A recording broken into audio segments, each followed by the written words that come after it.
여러분, 안녕하세요? 여러분 박수 소리를 들으면서 아하, 이게 첫 번째 강의 듣고 벌써 이게 팬들이 생겼구나 이 생각을 했습니다. 지난번 강의 들으시니까 여러분 이제 성경이 읽히겠다 그 생각이 드시죠? 네, 오늘 당장 이제 적용을 해보면 읽힙니다. 오늘 이제 그 적용하면서 성경의 핵심 메시지를 조금 이해를 하고 우리의 은혜로 좀 받아들이는 오늘이 될 겁니다. 자, 오늘도 저희들 같이 성가를 부르면서 주님이 함께 해 주시기를 청하겠습니다. 우리 두 분 모십니다.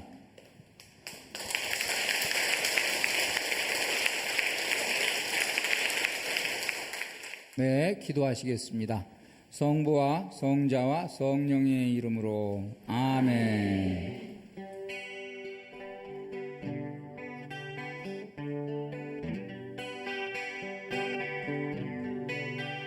오 주여 이 손을 꼭 잡고 가소서. 약하고 피곤한 이 몸을 거푸르면서 해치사 비추고 손잡고 나린 거 하소서.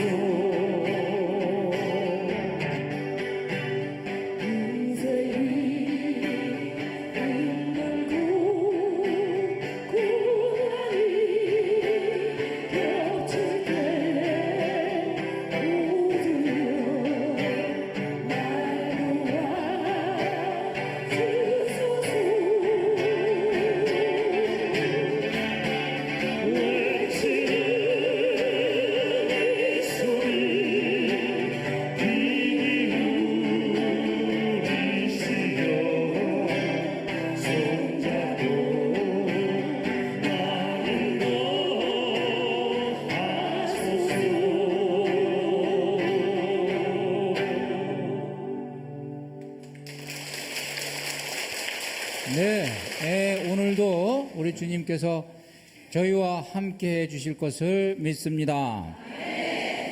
야, 이제 저희들이 이 두 번째 강의 제목은 2강 광야의 외침입니다.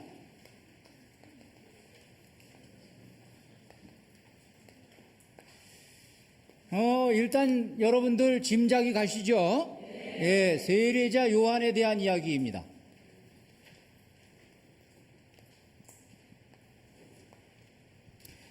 자, 이 세례자 요한 이야기를 듣기 전에 저희들이 먼저 지난번에 여러분들이 제대로 배우셨는지 조금 점검을 좀 하고 제가 빠뜨렸던 거 하나 있어요. 그거를 좀 이제 소개를 하고 진행을 하겠습니다. 자, 지난번에 이 예수님 하여간 이 복음서에 자주 등장하는 사람들로 이제 여러 사람들을 저희들이 살펴봤어요. 뭐 설명은 안 해도 누가 등장합니까? 율법학자. 일단 율법학자 먼저 했죠? 네. 그 다음에 또 누가 등장해요? 바리사이. 그 다음에 사두가이.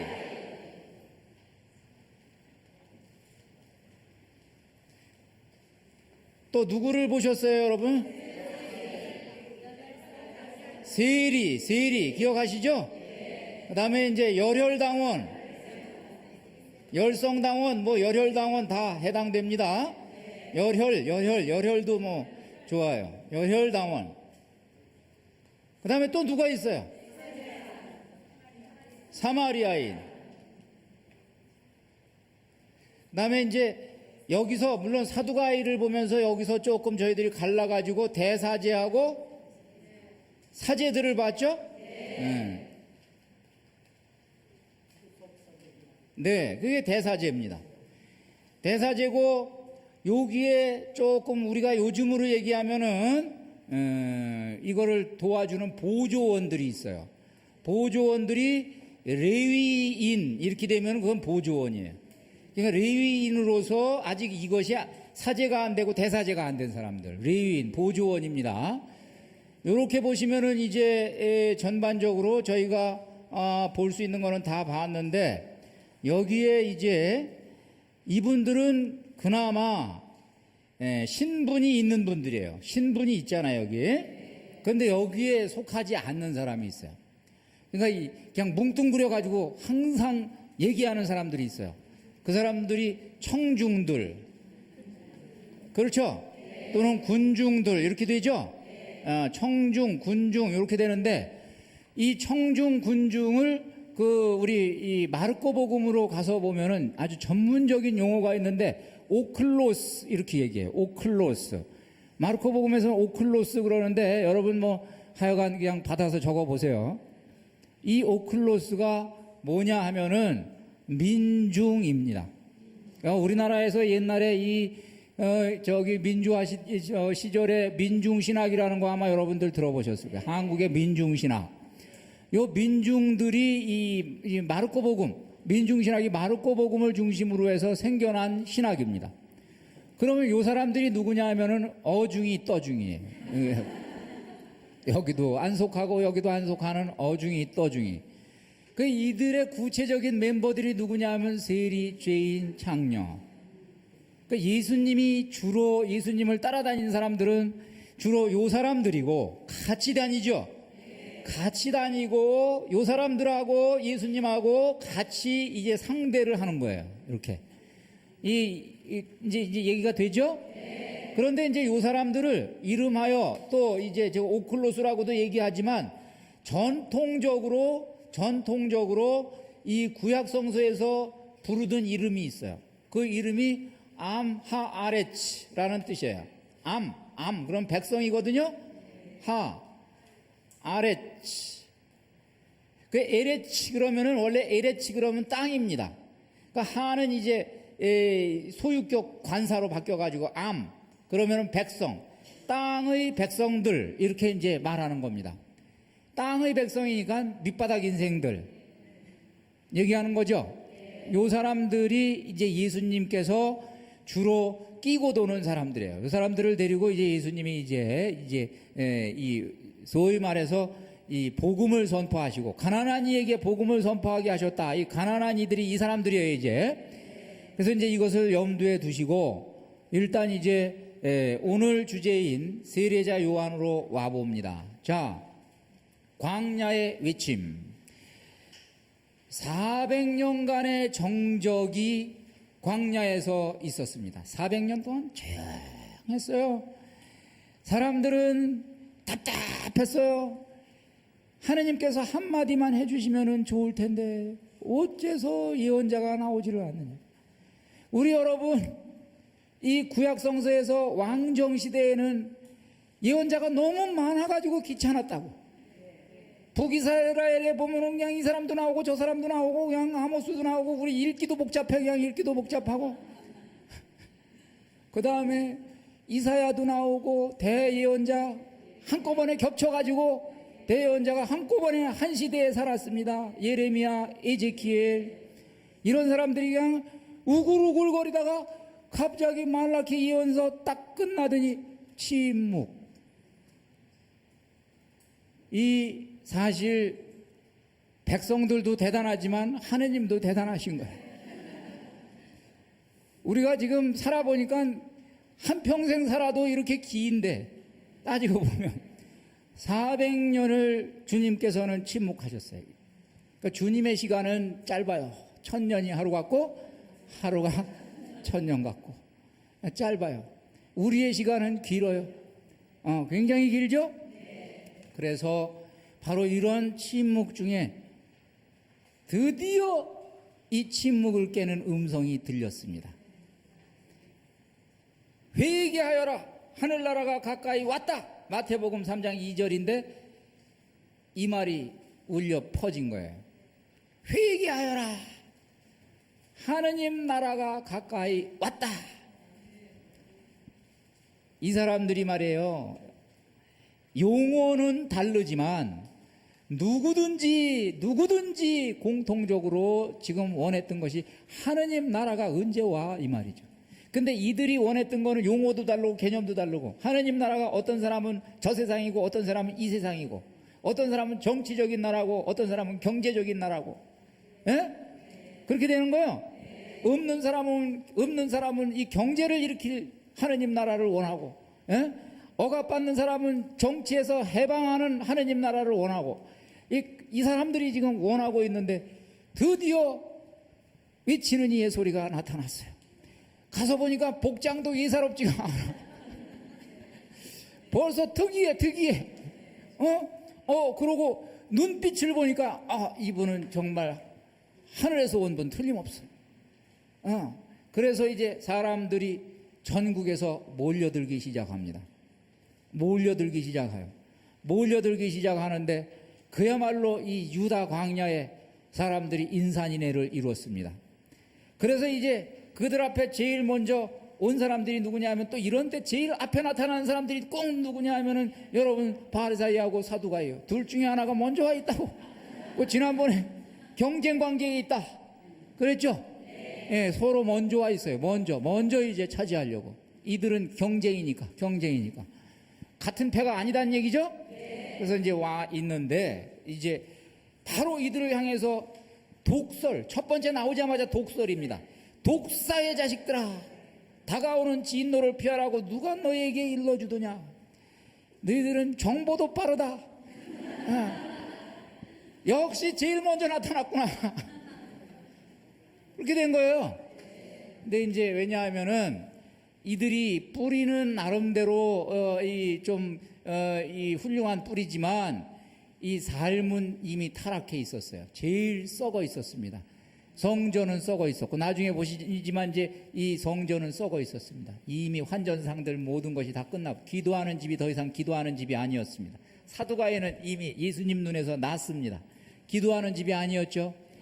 바리사이들은 내용을 지킨 게 아니라 껍데기를 지켜서 이제 율법은 온데간데 없고, 이 율법이 오히려 짐이 돼 버렸습니다.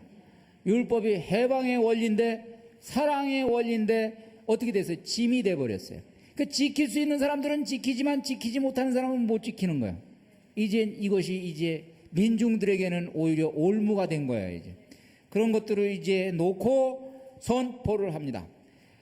그래서 이제 그들이 가까이 와가지고 눈이 동그래지니까 뭐라 그랬냐면, 우리는 아브라함을 조상을 모시고 있다고 말할 생각일랑 하지 마라. 내가 너희에게 말하는데 하느님께서는 이 돌들로도 아브라함의 자녀들을 만드실 수 있다. 네, 아주 강력한 메시지를 합니다. 그러니까 무슨 말이냐면, 아브라함의 자손이라는 말은, 아브라함의 자손은 축복을 대물림할 권한이 있다요. 우리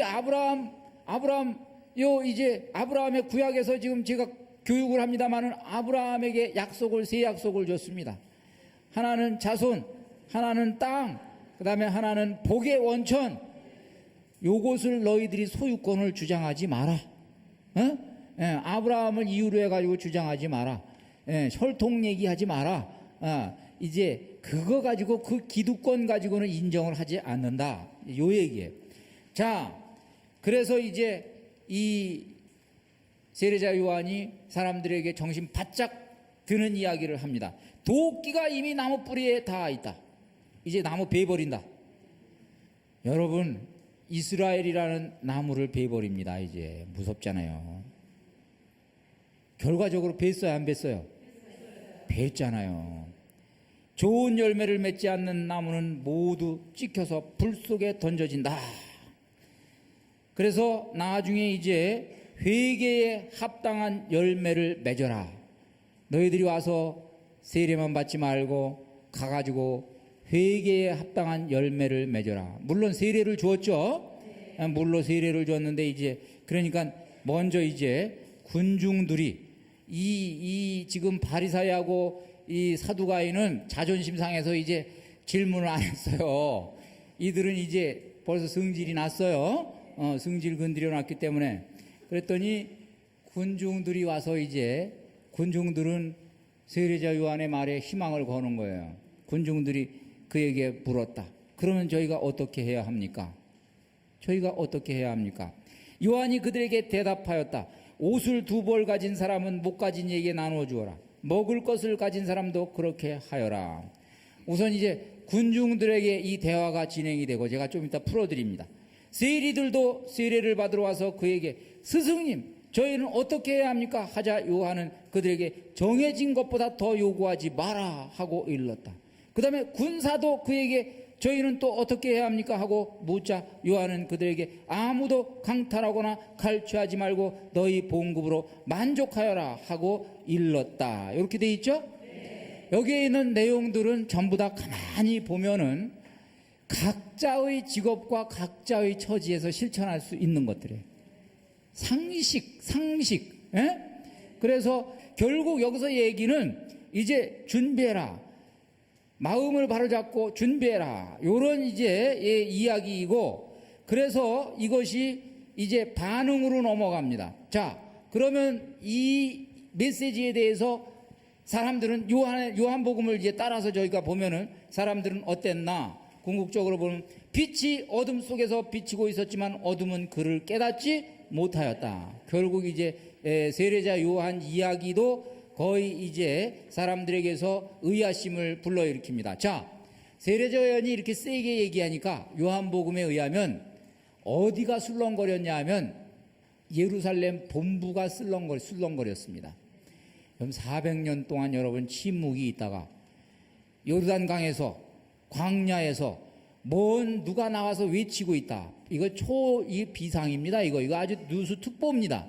그럼 여기에 제일 먼저 말하자면 움직이는 사람이 누구냐면 권력을 가진 사람입니다. 당연하죠. 대사제 중심의 사제들이 이 사람이 누군지 알아봐라. 이 사람이 누군지.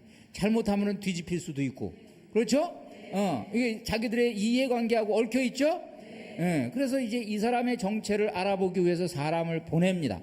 여기 사람을 보내는데 일단은 사제들을 보내요. 사제들하고 레위인을 보냈다. 이 얘기는 사제는 말하자면 직분을 가지고 있는 사람이고 레위인은 뭐라 그랬어요? 보조원. 이제 얘기가 됩니다. 그러고 이제 바리사이는 또 따로 보내요. 바리사이는 또 그러니까 본부가 다르잖아요. 지금 이쪽은 사두가 이쪽에서 보낸 사람이고 바리사이는 또 바리사이들이 모여가지고 자기들 또 이 사람을 또 보냅니다. 그러니까 이렇게 이제 보내가지고 당신이 누구냐? 세례자 요한 당신이 누굽니까? 당신이 그리스도입니까? 아닙니다. 얘기하죠. 엘리야입니까? 아닙니다. 예언자입니까? 아닙니다. 나는 그리스도도 아니고 엘리야도 아니고 예언자도 아니다. 그러면 여러분 이제 왜 여기서 지금 이 질문이 나오냐 하면 이스라엘 사람들이 기다리던 사람들이 성경에 보면은 세 부류가 있다는 얘기예요. 우선 그리스도는 메시아를 기다렸으니까 이분이 메시아인지 봐야 되잖아요. 혹시 이분이 메시아면 잘 모셔야 되잖아요. 그러니까 난 메시아 아니다. 그러면 다시 오시기로 된 엘리야입니까? 엘리야가 승천하면서 다시 오신다고 그랬잖아요. 그래서 다시 온 엘리야입니까? 그랬더니 사실은 나중에 이 성서의 이 저자들은 이 기록한 사람들은 엘리야하고 세례자 요한하고 거의 일치를 시키려고 노력합니다. 연결이 돼요. 사실은 이 후대의 사람들이 해석한 걸로 연결이 되는데 본인은 일단은 신분은 아니다. 이게 비슷한 일은 지금 하고 있지만 그러면 예언자입니까? 이 얘기는 뭐냐 하면 대가 끊긴 예언자가 이제 드디어 이제 대가 다시 이어지는 겁니까? 그랬죠? 아니다. 그러면 당신은 누구요? 이제 질문이 나오는 거야. 그러면 당신은 누구요? 이게 전부 다 구약성서를 배경으로 지금 얘기가 되고 있는 거예요. 구약성서를 모르면 이거 지금 못 알아듣는 거예요. 우리가 지금 우리 조상님들한테 얘기했던 당신 정체, 합법성을 얘기하셔, 합법성을. 그러고 이제 질문한 사람들은 이제 얘기하는 거야. 우리 가서 대답을 해야 돼. 당신 얘기해 줘야 돼. 우리 여기 파견 받았는데 가가지고 보고를 해야 되니까 누군지 얘기해 달라고 그랬어요. 그랬더니 그때 하는 얘기가 나는 이사야 예언자가 말한 대로 너희 주님의 길을 곧게 내어라 하고 광야에서 외치는 이의 소리다. 이제 역할에 대한 규명이 되는 거죠. 주님의 길을 곧게 내어라. 예비하는 자죠. 광야에서 외치는 이의 소리다. 이 이야기를 하면서 얘기가 전개가 되는데, 여러분, 너희는 그 얘기를 곱게 내어라. 도대체 이 길이 어디 있냐 이거요. 지금 주님이 오실 길을 곱게 내어라. 이게 세상에 있는 도로가 아니요. 해보니까 도로가 아니야. 이 길을 어디다가 내야 되냐? 어디다가 내야 돼? 마음에다가 내야 돼. 생각에다가 내야 돼. 생각에다가 내야 되는데 우리의 마음과 우리의 생각의 길이 지금 어떻게 됐어요? 빼뚤빼뚤 거려가지고 지금 길들이 복잡해져가지고 지금 어수선해져가지고, 그래서 제가 무지개 원리의 첫 번째가 긍정적으로 생각하라. 이거예요. 세례자 요한이 얘기하는 이 길을 곱게 내어라는 이 삐뚤어진 길, 부정적인 길, 이것을 말고 주님이 오시도록 말씀을 잘 알아들을 수 있는 직선의 길을 회복해라. 그래서 동심을 회복해라. 주님의 말씀을 들을 수 있는 길을 회복해라. 이 이야기예요. 그래서 요거를 회복하면 말씀이 들려요. 그러면 순명이 돼요. 그래서 강론 들으실 때도 이 직선으로 들으시는 분은 변화가 많이 와요. 직선으로 들으시는 분은 변화가 많이 와요. 고지고대로 들으시니까 그냥 일주일, 2주일, 3주일 지나면서 그냥 막 변화가 오는데, 이걸 곡선으로 들으시는 분은 그냥 적당히 알아가지고 들으시는 분은 말씀이 열매를 맺지를 못해요. 그래서 지금 이 이야기가 있는 거예요. 여러분들이 이 강의를 통해서 주님의 말씀을 들으시려면 길을 곱게 내야 돼요.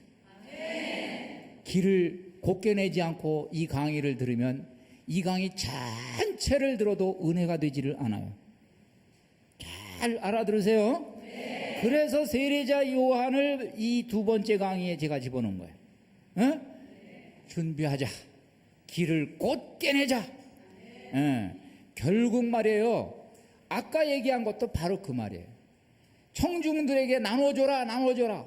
왜 못 나눠주냐면 삐딱한 마음이 못 나눠주게 하는 거예요. 바른 마음이면, 직선이로 난 마음이면 나눠줘. 그리고 여기 세리 왜 자꾸 가서 사람들한테 등쳐먹냐 하면은 삐딱해 있으니까 등쳐먹는 거예요. 군인도 엉뚱하게 가 있으니까 등쳐먹는 거예요. 길을 가운데 길로 정도를 내라. 그러면 모든 것이 은혜가 함께한다. 여러분, 저도 나름대로 인생을 살아보니까, 저도 어떤 때는 짧은 길로, 지름길로 가려고 해본 사람이에요. 요령을 부려보기도 한 사람이에요. 요 길이 아니라 다른 길로도, 새 길로도 가보고 말이죠. 가본 사람이에요. 근데 결론을 내보니까 정도가 제일 빨라. 그래요, 안 그래요?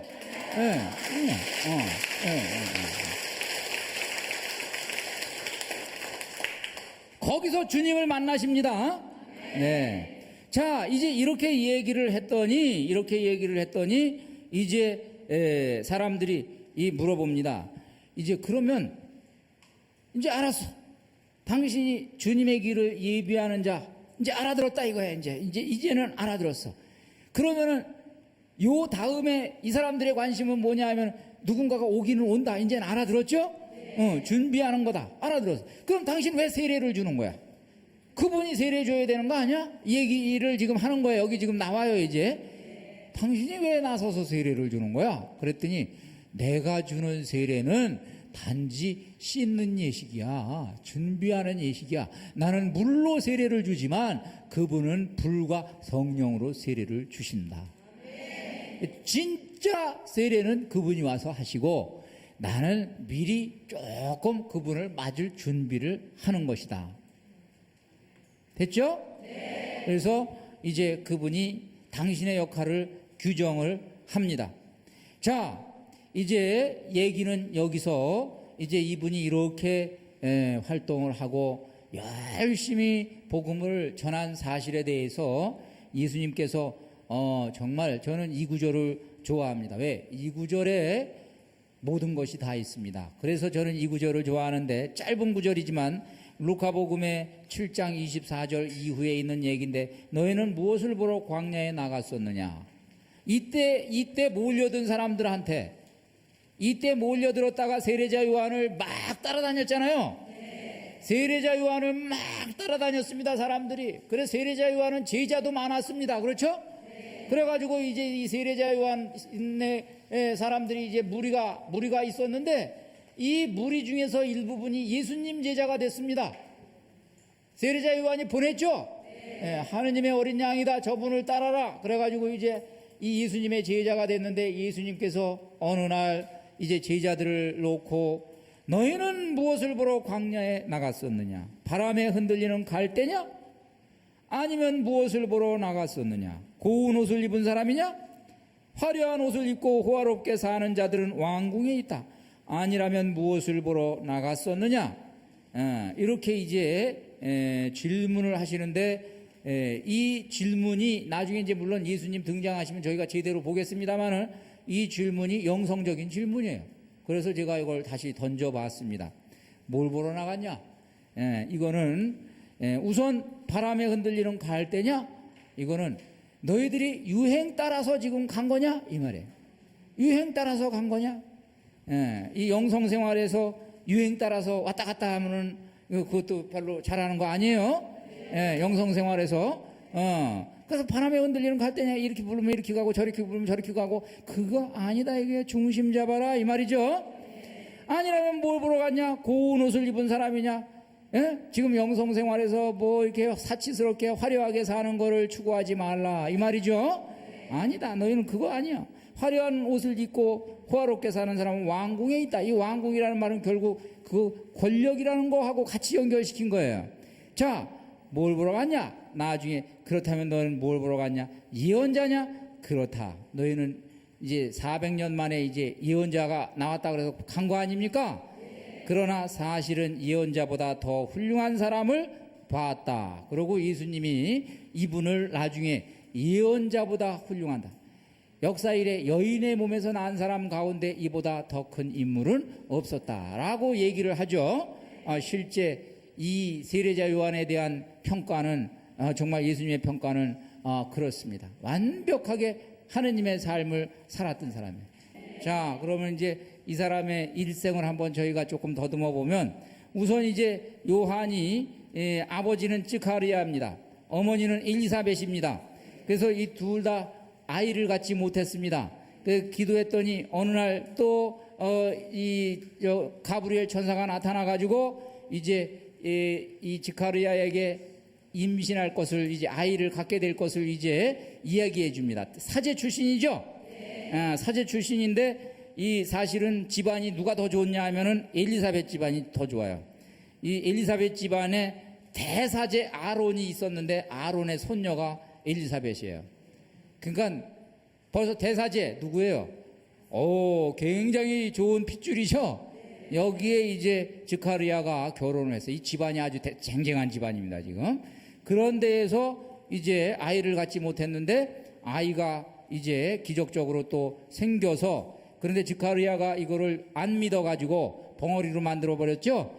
그래서 이제 벙어리 상태로 있다가 아이를 낳습니다. 아이를 낳았는데, 여러분 이제 아이를 낳고 나서 이름 지을 때의 이야기인데, 즈카리아는 이 아이를 말하자면은 이제 낳고 나서 이 아이에 대해서 즈카리아하고 성서 전체를 보면은 엘리사벳하고 정보 교류가 전혀 단절이 됩니다. 말을 못하게 만들어 놨어요, 하느님이 일부러. 이 요한이라는 이름을 놓고 이제 기적이 일어나게 하시려고. 그런데 이제 아이가 나으니까 나중에 친척들이 몰려들죠. 원래 이제 이 이름 짓는 예식이 있습니다. 원래는 이스라엘 사람들은 이름 짓는 예식이 있어요. 조상님들이 불러다가 이름을 짓습니다. 이름을 짓는데 이것도 문화예요. 문화. 이름을 짓을 때 유다인들은 어떻게 이름을 짓냐 하면, 조상 중에서 이렇게 봐가지고 이 연대감인데, 조상 중에서 훌륭한 분이 있으면 딱 그분 이름을 따면은 그 제일 좋아요. 올라가다가 아브라함, 그러면 이제 아브라함이라고 짓자. 그래서 이렇게 골라요, 조상 중에서. 훌륭한 분의 이름을 골라요. 그래서 이 이름을 짓습니다.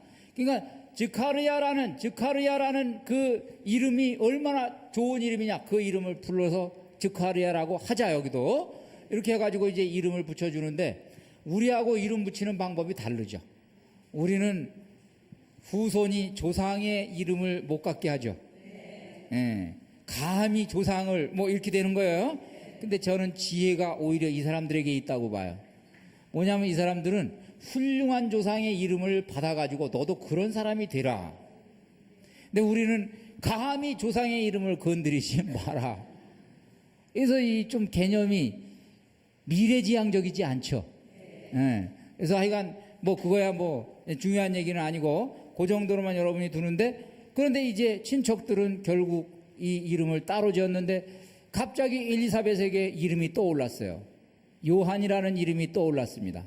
근데 이 성서 앞뒤 전체를 보면 이 일을 미리 엘리사벳이 계획했던 것도 아니고 갑자기 영감이 오른 겁니다. 요한이라고 해야 되냐? 아니, 왜 갑자기 요한이냐? 그랬더니 이제 마음속에서 이제 뭐가 왔단 말이죠. 그랬더니 그러면 한번 아버지는 뭐라고 그러는지 한번 봅시다. 그래서 이제 판을 갖다가 이 얘기를 못하니까 이렇게 해서 물어보니까 나중에 요한이라고 썼어요. 그래서 다 뭐예요? 놀랬다라는 얘기죠. 결국 이 이야기에서 핵심적인 것은 하느님께서 특별한 존재로 이미 세워놓았고, 그 다음에 이 세례자 요한의 탄생과 성장에는 하느님의 손길이 함께 임하고 있다. 이 이야기죠. 그래서 결국 이제 이 요한이라는 이름의 의미대로 요한이 됐습니다. 요한은 주님은 은혜로운 분이라는 뜻이에요. 야훼는 은혜로운 분. 또 뭐 야훼 하느님의 사랑을 받은 자라는 의미로도 번역이 되고, 야훼는 은혜로운 분 이런 의미도 되고, 뭐 하여간 해석을 어떻게 하느냐에 따라서 다른데, 하여간 주님의 사랑을 받았다 이 말이죠. 주님의 사랑이 함께 하고 있다 이런 뜻이에요. 요한 안에. 그래서 그런 식으로 해가지고 결국 이제 돼 있고, 하나 우리가 정리를 좀 해보면은, 요한은 낙타토롯을 입고 허리에 가죽띠를 둘렀으며 메뚜기와 들꿀을 먹고 살았다. 이렇게 돼 있죠. 그런데 이 표현은 구약 성서에서 엘리야가 했던 표현하고 똑같아요. 엘리야는 털로 만든 옷을 입고 가죽 허리띠를 둘렀다 이렇게 돼 있거든요. 그리고 엘리야도 들판에서 살았죠.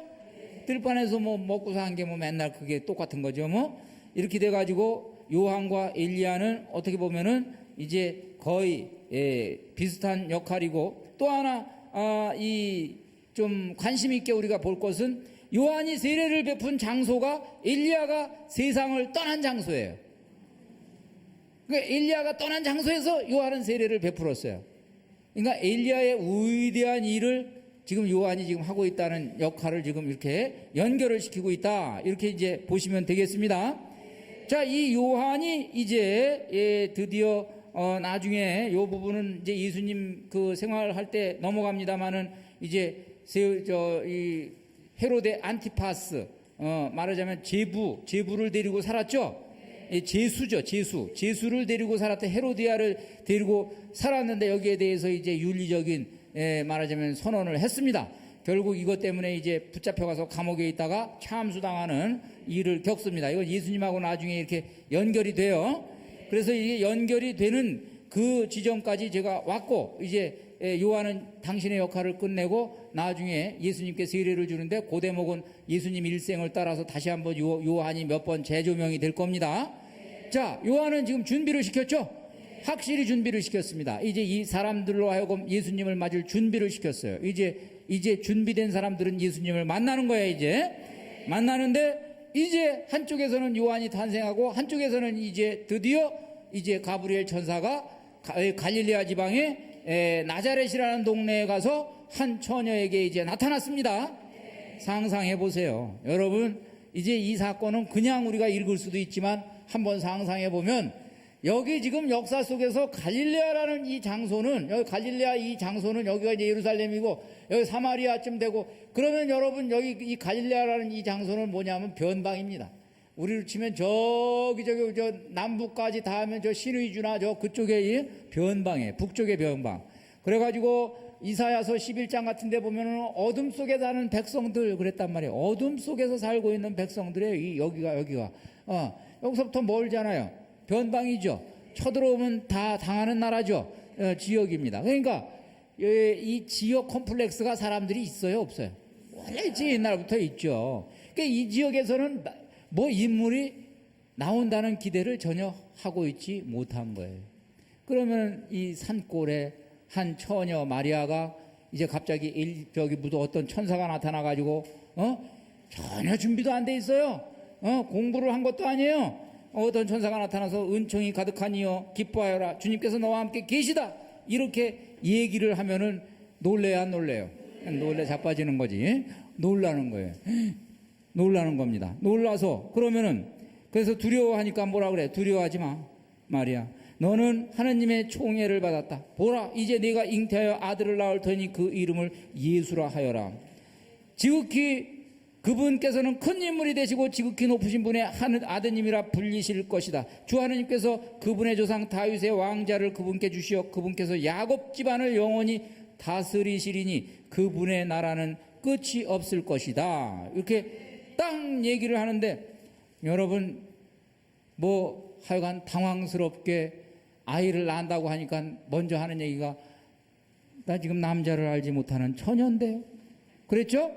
그러니까 그 다음에 하나님께서는 불가능한 일이 없다. 성령께서 덮치시면 아이를 잉태하게 돼 있다. 이렇게 이제 얘기를 합니다. 뭐 얘기가 바로 진행이 되는 걸로 알고 있습니다만은 시간이 걸렸겠어요? 안 걸렸겠어요?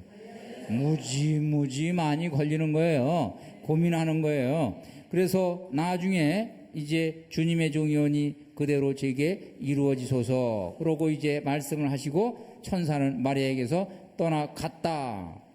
저희가 이거를 이해하기 위해서 다시 한번 여러분 성모님 마리아의 입장을 한번 대보는 겁니다. 종합을 해보면 산간벽촌에 한 철부지 10대 소녀가 있습니다.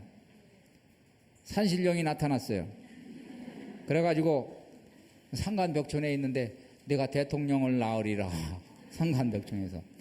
그럼 이 소녀의 반응은 어떻겠느냐 이 말이야. 아무 예고도 없이 대통령을 낳으리라. 그러면 예 그러고 대답을 과연 할 수 있는가. 이거 아주 대단한 거예요. 그리고 이것을 예 할 때에 사실은 각오해야 되는 것이 미리 보일까요 안 보일까요? 우선 제일 먼저 보이는 게 뭐예요? 미혼모잖아요. 미혼모. 아이를 미혼모로 키워야 되는 이 사실도 예측이 될 거고 말이죠. 그 다음에 이제 미혼모는 둘째 치고 사생아라는 누명을 쓸까요 안 쓸까요? 사생아라는 누명을 쓰죠. 누가 성령으로 잉태됐다고 누가 얘기하겠습니까? 이 두 가지를 동시에 이제 생각을 해야 되죠. 여러분 이거하고 연결해 가지고 저희들이 좀 심각하게 얘기해야 되는 게 하나가 있습니다. 그게 뭐냐? 예수님이 사생아라는 얘기는 지금도 많은 사람들이 합니다. 지금도 합니다. 여러분 요즘에는 좀 꼬리를 조금 뺐습니다만은 단학선언하는 단학선언, 예? 거기 그 교주인 그 이승원 씨가 거기 책에 분명히 써 있습니다. 예수는 사생아다라고 얘기했습니다. 그러면 여기 단학선언 다니는 분 가운데 혹시 이 강의를 들으시는 신자분이 계시면 다녀야 돼, 말아야 돼 거기? 말아야 되는 거예요.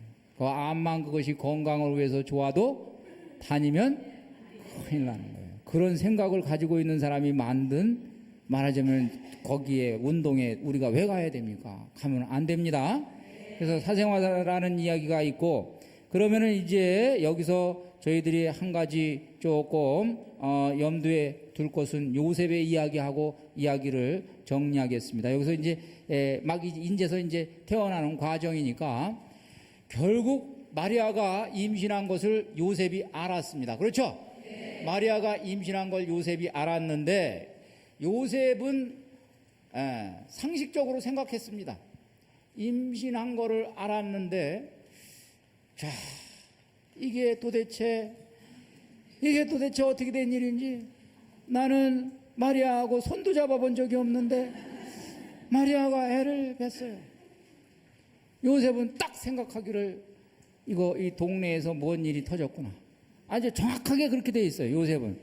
그래가지고 이제 성경을 보면은 요셉은 요즘에는 번역이 제대로 돼 있어요. 요셉은 의로운 사람이었기 때문에 이렇게 됩니다. 이제 요셉은 의로운 사람이었기 때문에 이 일을 남모르게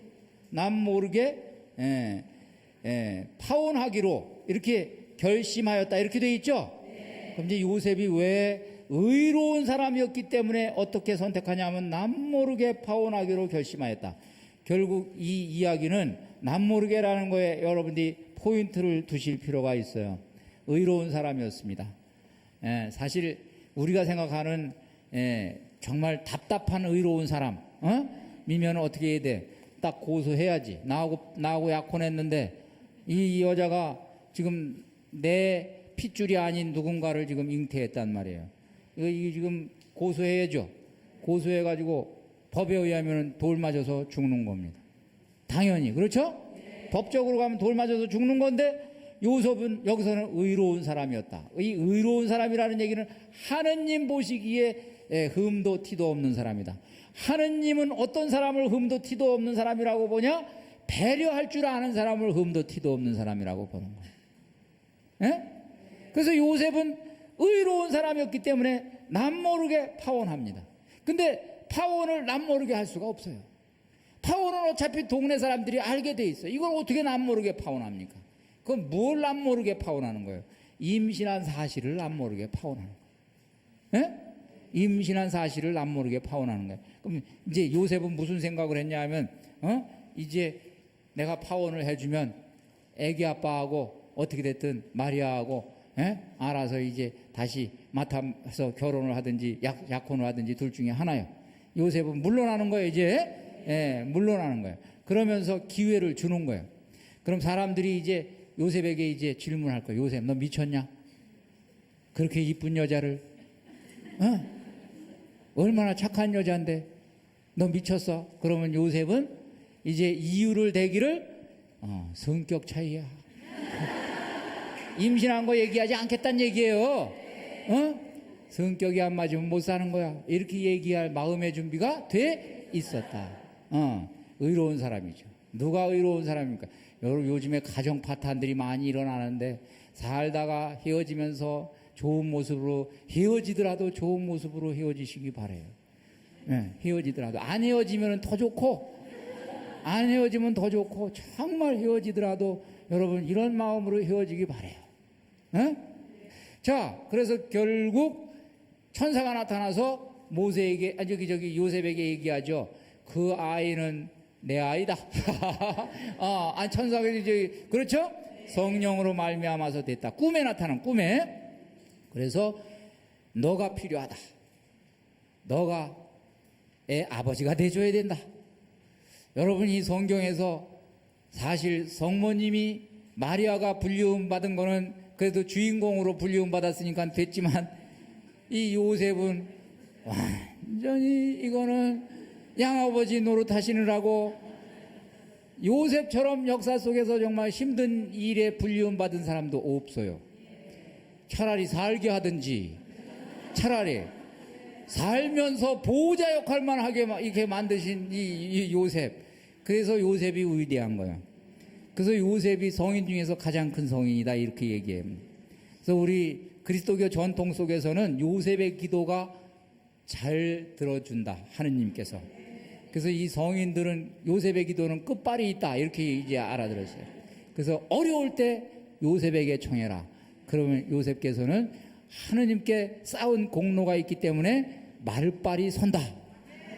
여러분, 나머지 이야기 못한 거는 저희들이 풀어갑니다. 이제 오늘은 예수님 만나기 위해서 뜸들인 거요.